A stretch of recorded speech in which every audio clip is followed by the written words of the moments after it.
هي خمسة.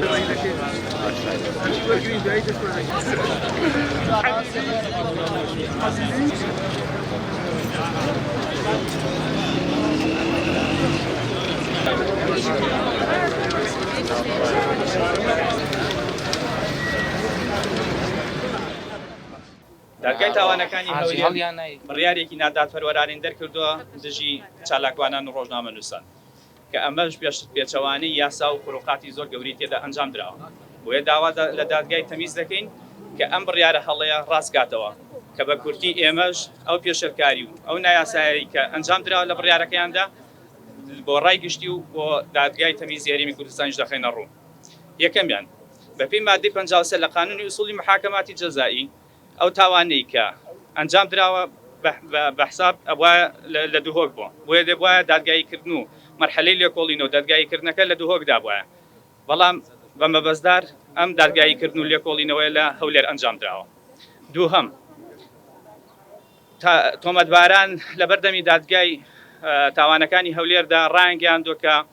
لە ژێر فشاری دەرونی و لە ژێر فشاری معنەوی و هەڕەشە و تەدیدی ناموس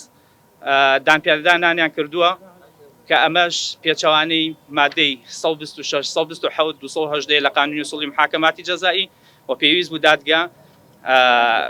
بەدواداچوون بۆ ئەم وتانە بکات و دادگاییکردنەکەی دوا بخستایە. ئێمە کۆی پرۆسەکە کە لە 11/8/2020 دەست پیان پێکرد بەگرتنی چاڵاکوانان بۆ ترساندنی خەڵکی بادینان بۆ ئەوەی بێدەنگ بن ڕەت ئەەکەینەوە لەبەر ئەوەی لەو بەروارە تا ئێستا نزیکەی 400 کەس دەستگیر کران. دواتر هەندێکیان لەژێر باڵێنامەی ئەمنی کە شتێکی ناقانونی ئازاد بوون هەندێکیان سابقی قانونیان بۆ دروست کرد لە کاتێک کە ئەمانە بێت تاوانن. ئەم پرۆسەیە بە میکانیزمێکی زۆر ناشارستانیانە کە ڕفێنراون ئەمانە لێیان دراون ئەم دەستگیرکراوانە لە ناو قەفەسی دادگا نەوتوانە ئێمە هەڕەشەمان لێکراوە بەژن هەڕەشە لێکراوین ئاخر دەسەڵاتی کوردی نابێ یان ئەمە لە عەرفی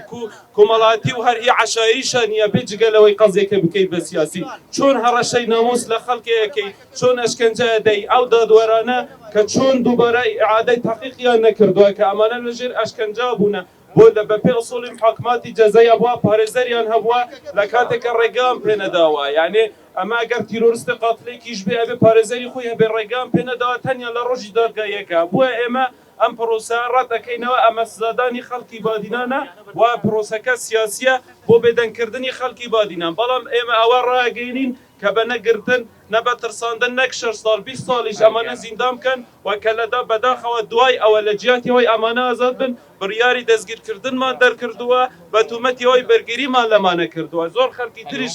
کە لێرن بەم شێوازە عەقلیەتە بارودۆخەکە زۆر خراپتر لەبێ لەگەڵ لەبەر ئەوەی ئەمە ڕای عامە و هەموو لایەنە بڵێن نێودەوڵەتیەکان کوسڵخانەکان ڕێکخراوەکانی مافی مرۆڤ بۆیە ئەم پرۆسەیە بێ بە دادگای تەمیز ئەم هەموو دەستگیرکراوانە کە بێتاوانن ئازاد بکرێن لەبەر ئەوەی دۆخەکە و سومعەی هەرێمەکەمان ناشرینتر بکات تەنیا ڕێچارە و بێدەنگ بوونمان لەسەر ئەم کەیسە ئەوەیە کە ئەم کەسوکارانەمان ئازاد بکرێن لەبەر ئەوەی بە هەموو تەحەدایەکەوە بێتاوانن و بێ بەڵگە وەکو سزایەکی سیاسی بۆ ترساندنی خەڵکی بادینان خراونەتە ناو کونجی زیندان.